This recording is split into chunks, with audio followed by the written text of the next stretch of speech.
మనం హిందుత్వం గురించి పోరాడుతున్నాం, కానీ ఆ పోరాటం అనేది మన ఇంట్లోంచి మొదలు కావాలి. ఇంట్లో నుంచి అంటే మన పిల్లలు, మన భార్య, మన తల్లిదండ్రులు ముందు వాళ్ళని గౌరవించడం మనం నేర్చుకోవాలి.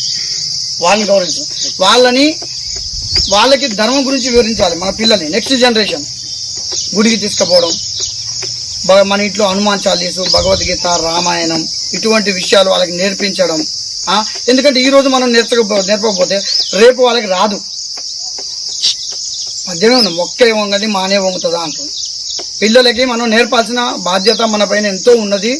మనం మన పిల్లల్ని తీర్చిదిద్దాల్సిన అవసరం కూడా. నా కొడుకు ఇక్కడ కూర్చున్నాడు తనుష్, ప్రతిరోజు హనుమాన్ చాలీసా చదివిపిస్తా. ప్రతిరోజు ఉదయం సాయంత్రం చదివిపిస్తా. భగవద్గీత, రామాయణం అన్నీ నేర్పిస్తా. రోజొక పాఠ్యం, రోజొక బుక్ చదవమని చెప్తూ నేను చదవకపోతే నేను క్రమశిక్షణగా చాలా డిసిప్లిన్ మెయింటైన్ చేయాలని కూడా చెప్తాను ఎంతో విధంగా. ఆ విధంగా